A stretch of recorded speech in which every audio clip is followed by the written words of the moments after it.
शहर में चारों ओर जन्माष्टमी की धूम थी। कहीं पर रंग बिरंगी लाइटें जगमगा रही थीं, कहीं झूले सजाए जा रहे थे तो कहीं ऊंचाई पर दही हांडी बांधी जा रही थी। बच्चे राधा कृष्ण की वेशभूषा में इधर उधर दौड़ रहे थे। महिलाएं भजन गा रही थीं और हर जगह मिठाई की दुकानों पर भीड़ लगी थी। लेकिन इसी रौनक के बीच शहर के एक कोने की टूटी फूटी झोपड़ी में बैठी थी सावित्री, एक विधवा और बेहद गरीब औरत। उसके पास इतना भी पैसा नहीं था कि अपने बेटे गोपाल को नए कपड़े दिला सके। गोपाल बाहर से लौटकर मां से बोला, मां, सबके घर में इतने अच्छे कपड़े हैं, मिठाइयां हैं, लेकिन हमारे पास कुछ भी क्यों नहीं? क्या भगवान ने हमें ऐसे ही बनाया है?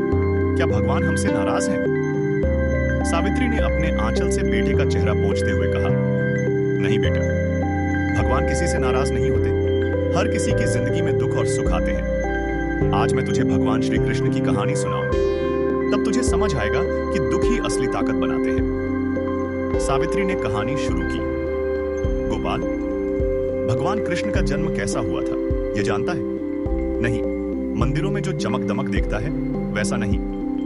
कृष्ण का जन्म कारागार, जेल में हुआ था। उस रात घना अंधेरा था, चारों ओर तूफान था और उनके माता पिता देवकी और वसुदेव लोहे की सलाखों के पीछे कैद थे। तू सोच, एक बच्चा जिसने आंखें भी ठीक से नहीं खोली, उसने जेल की ठंडी जमीन पर जन्म लिया। लेकिन उसी अंधेरी रात में उजाला फैला क्योंकि भगवान खुद दुनिया में आए। गोपाल आश्चर्य से मां की ओर देखता रहा। सावित्री ने आगे कहा, बेटा जरा सोच, जन्म होते ही कृष्ण को अपनी मां से जुदा होना पड़ा। वसुदेव ने उन्हें टोकरी में रखकर यमुना नदी पार की और गोकुल में नंद बाबा और यशोदा मैया को सौंप दिया। मतलब कृष्ण को अपनी सगी मां के आशीर्वाद के बिना ही बड़ा होना पड़ा। क्या यह दुख नहीं था? लेकिन उन्होंने शिकायत नहीं की, बल्कि हंसते खेलते सबका मन जीता। जब बड़े हुए तो राधा से प्रेम हुआ। राधा और कृष्ण का नाम आज भी लिया जाता है, लेकिन सोच, कृष्ण राधा के साथ जीवन नहीं बिता पाए। उन्हें गोकुल छोड़कर मथुरा जाना पड़ा। मतलब जिसे वे सबसे ज्यादा चाहते थे उससे भी दूर होना पड़ा। गोपाल, जीवन में हर किसी को सब कुछ नहीं मिलता, लेकिन कृष्ण ने कभी हार नहीं मानी। उन्होंने हर बार कर्तव्य को चुना।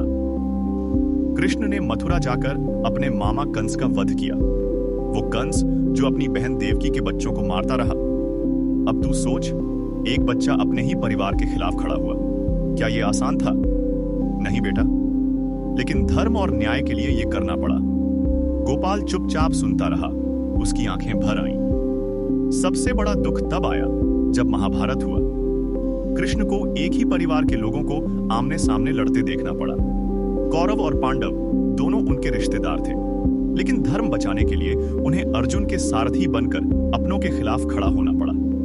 सोच, कैसा कठिन निर्णय था यह। कृष्ण ने द्वारका नगरी बसाई थी, लेकिन अंत में पूरी द्वारका समुद्र में समा गई। मतलब जो कुछ उन्होंने बनाया वह सब खत्म हो गया। यह हमें सिखाता है कि इस दुनिया में कोई चीज स्थायी नहीं है, हर चीज बदलती है। कृष्ण का अंत भी साधारण नहीं था। एक शिकारी ने गलती से उन्हें तीर मार दिया। जिस व्यक्ति ने पूरी दुनिया को धर्म सिखाया, उसका अंत भी ऐसे हुआ। इसका मतलब क्या है गोपाल? यही कि भगवान भी अपने कर्मों से बंधे हैं। हर किसी को अपने कर्म का फल मिलता है, चाहे वह भगवान हो या इंसान। सावित्री की बातें सुनकर गोपाल की आंखों से आंसू बह निकले। वह बोला, मां, अब मैं कभी शिकायत नहीं करूंगा। अगर भगवान कृष्ण भी इतने दुख सहकर मुस्कुराते रहे और धर्म निभाते रहे तो मैं भी मेहनत करूंगा। हम गरीब हैं, लेकिन मैं पढ़ूंगा, मेहनत करूंगा, ताकि एक दिन हमारी हालत बदल सके। सावित्री ने बेटे को गले लगा लिया। उसने कहा, यही सीख है कृष्ण की लीला से। जीवन में दुख आते हैं, लेकिन जो हिम्मत और कर्म करता है वही असली जीत पाता है। रात को गोपाल ने आसमान की ओर देखा। उसके कानों में मां की बातें गूंज रही थी। कर्म ही जीवन का सच्चा धर्म है। उस दिन से गोपाल ने संकल्प लिया कि वह जीवन को बदल देगा। गरीबी कोई श्राप नहीं है, बल्कि मेहनत की ओर धकेलने वाली प्रेरणा है। यह कहानी हमें यह सिखाती है कि चाहे भगवान कृष्ण हो या साधारण इंसान, हर किसी को अपने कर्मों का फल भुगतना पड़ता है। जीवन में दुख मिलना गलत नहीं है, हार मान लेना गलत है। जो इंसान कर्म करता है वही अपने भाग्य को बदलता है, और यही जन्माष्टमी का असली संदेश है। अगर यह कहानी आपके दिल को छू जाए तो लाइक, शेयर और सब्सक्राइब जरूर करें।